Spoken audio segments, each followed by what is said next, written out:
ಒಂದು ಮಗು. ಅದು ಸಾಮಾನ್ಯ ಮಗುವಲ್ಲ. ತನ್ನ ಹಸಿವನ್ನು ನೀಗಿಸ್ಕೊಳ್ಳೋಕೆ ಸೂರ್ಯನನ್ನೇ ನುಂಗೋಕೆ ಹೊರಟ್ರೆ ಏನಾಗ್ಬೋದು? ಬನ್ನಿ ಇವತ್ತು ನಾವು ಇಂಥದ್ದೇ ಒಂದು ಅದ್ಭುತ ಪೌರಾಣಿಕ ಕಥೆಯನ್ನ ನೋಡೋಣ. ಹೌದು, ಕೇಳೋಕೆ ವಿಚಿತ್ರ ಅನಿಸಿದ್ರೂ ಈ ಪ್ರಶ್ನೆಗೆ ಉತ್ತರ ನಮ್ಮ ಪುರಾಣದ ಪುಟಗಳಲ್ಲಿ ಅಡಗಿದೆ.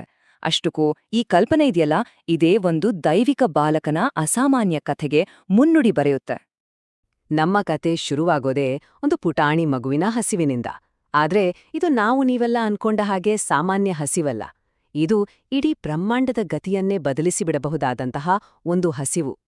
ಹಾಗಾದ್ರೆ ಆ ಮಗು ಯಾರು ಅಂತೀರಾ? ಬೇರೆ ಯಾರೂ ಅಲ್ಲ, ನಮ್ಮ ಕಥೆಯ ಪುಟಾಣಿ ಹೀರೋ ಬಾಲಹನುಮಂತ. ಅವನಲ್ಲಿ ದೈವಿಕ ಶಕ್ತಿ ಒಂದು ಕಡೆ, ಮಕ್ಕಳ ಸಹಜ ಮುಗ್ಧತೆ ಇನ್ನೊಂದು ಕಡೆ, ಎರಡೂ ಅದ್ಭುತವಾಗಿ ಮಿಕ್ಸ್ ಆಗಿತ್ತು. ಒಂದು ಕಡೆ ಮುಗ್ಧವಾದ ಹಸಿವು, ಮತ್ತೊಂದು ಕಡೆ ಅಪಾರವಾದ ದೈವಿಕ ಶಕ್ತಿ. ಇವೆರಡೂ ಒಂದಾದಾಗ ಏನಾಯ್ತು ಗೊತ್ತಾ? ಇಡೀ ಬ್ರಹ್ಮಾಂಡವನ್ನೇ ಅಲುಗಾಡಿಸುವಂತಹ ಒಂದು ಘಟನೆ ನಡೆದುಹೋಯ್ತು. ಹಾಗಾದ್ರೆ ಆ ಪುಟಾಣಿ ಹನುಮಂತನಿಗೆ ಅಷ್ಟೊಂದು ಹಸಿವಾಗೋಕೆ ಕಾರಣ ಏನು? ಯಾವ ವಸ್ತುವನ್ನ ನೋಡಿ ಅವನಿಗೆ ತಿನ್ಬೇಕು ಅನಿಸ್ತು? ಇಲ್ಲೇ ಇದೆ ನೋಡಿ ಕಥೆಯ ಅಸಲಿ ಮಜಾ. ಸೂರ್ಯನೇ ಅವನಿಗೆ ಒಂದು ಮಾವಿನ ಹಣ್ಣಿನ ಹಾಗೆ ಕಂಡಿದ್ದು. ಅಬ್ಬಾ, ಎಂಥ ಸುಂದರವಾದ ತಪ್ಪು ತಿಳುವಳಿಕೆ ಅಲ್ವಾ? ಬಾಲ ಹನುಮಂತನ ಆ ಮುಗ್ಧ ಕಣ್ಣುಗಳಿಗೆ ಆಕಾಶದಲ್ಲಿ ಬೆಳಗುತ್ತಿದ್ದ ಆ ಸೂರ್ಯ ಇದಾನಲ್ಲ, ಅದು ಒಂದು ಚೆನ್ನಾಗಿ ಮಾಗಿದ ರಸಭರಿತ ಮಾವಿನ ಹಣ್ಣು ಅಂತ ಅನಿಸ್ಬಿಡ್ತು. ಇನ್ನೇನ್ ಮಾಡ್ತಾನೆ, ಹೊಟ್ಟೆ ಹಸಿವು ತಡೆಯೋಕಾಗ್ದೆ ಆ ಹಣ್ಣನ್ನು ಹಿಡಿಲೇಬೇಕು ಅಂತ ಡಿಸೈಡ್ ಮಾಡಿ ಒಂದೇ ಜಿಗಿತಕ್ಕೆ ಆಕಾಶಕ್ಕೆ ಹಾರ್ತಾನೆ. ಅದು ಎಂಥ ಜಿಗಿತ ಅಂದ್ರೆ ಅದ್ಭುತವಾಗಿತ್ತು ನಿಜ, ಆದ್ರೆ ಅಷ್ಟೇ ಅಪಾಯಕಾರಿಯಾಗಿತ್ತು ಕೂಡ. ಸರಿ, ಹನುಮಂತ ಹೀಗೆ ಆಕಾಶಕ್ಕೆ ಜಿಗಿದಾಗ ಏನಾಯ್ತು? ದೇವಲೋಕದಲ್ಲಿ ಇದನ್ನ ನೋಡ್ತಿದ್ದ ದೇವತೆಗಳೆಲ್ಲ ಬೆಚ್ಚಿಬಿದ್ರು. ಆಗ ನಡೆಯುತ್ತೆ ನೋಡಿ ಒಂದು ದೈವಿಕ ಹಸ್ತಕ್ಷೇಪ.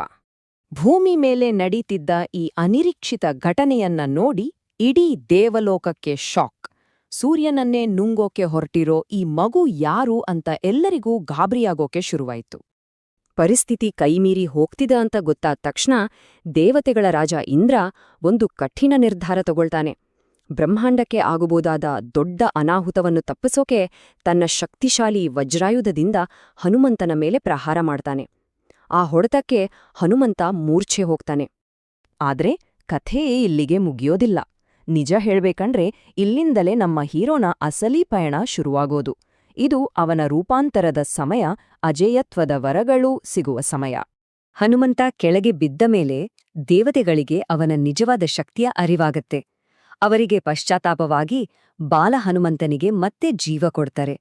ಅಷ್ಟೇ ಅಲ್ಲ, ಪ್ರತಿಯೊಬ್ಬ ದೇವತೆಯೂ ತಮ್ಮ ಶಕ್ತಿಯ ಒಂದೊಂದು ಭಾಗವನ್ನ ವರವಾಗಿ ನೀಡಿ ಅವನನ್ನ ಯಾರೂ ಸೋಲಿಸಲಾಗದ ಅಜೇಯನನ್ನಾಗಿ ಮಾಡ್ತಾರೆ.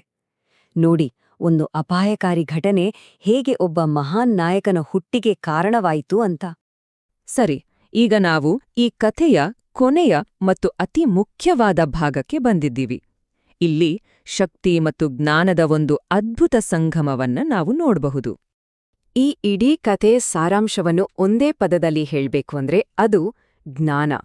ಎಷ್ಟೇ ಅಪಾರ ಶಕ್ತಿ, ಕುತೂಹಲ ಇದ್ರೂ ಅದನ್ನ ಸರಿಯಾದ ದಾರಿಯಲ್ಲಿ ನಡ್ಸೋಕೆ ಜ್ಞಾನ ಬೇಕೇ ಬೇಕೋ.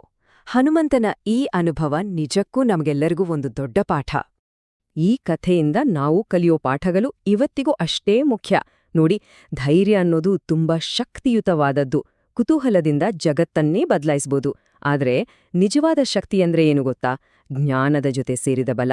ಆ ಶಕ್ತಿಗೆ ಜ್ಞಾನದ ಮಾರ್ಗದರ್ಶನ ಸಿಕ್ಕಾಗ ಮಾತ್ರ ಅದು ಒಂದು ಪಾಸಿಟಿವ್ ಶಕ್ತಿಯಾಗುತ್ತೆ. ಹಾಗಾದ್ರೆ ಈ ಕಥೆಯ ಕೊನೆಯಲ್ಲಿ ನಾವೆಲ್ಲರೂ ನಮ್ಗೆ ನಾವೇ ಕೇಳ್ಕೊಳ್ಬೇಕಾದ ಪ್ರಶ್ನೆ ಒಂದಿದೆ. ನಮ್ಮ ಜೀವನದಲ್ಲಿ ನಮ್ಮಲ್ಲಿರೋ ಧೈರ್ಯ ಮತ್ತು ಕುತೂಹಲವನ್ನ ಜ್ಞಾನದ ಬೆಳಕಿನಲ್ಲಿ ಹೇಗೆ ಮುನ್ನಡೆಸಬಹುದು? ಅದನ್ನ ಒಳ್ಳೆ ಉದ್ದೇಶಗಳಿಗೆ ಹೇಗೆ ಬಳಸ್ಕೊಳ್ಬಹುದು? ಇದನ್ನ ಖಂಡಿತ ನಾವೆಲ್ಲ ಯೋಚನೆ ಮಾಡ್ಬೇಕು ಅಲ್ವಾ?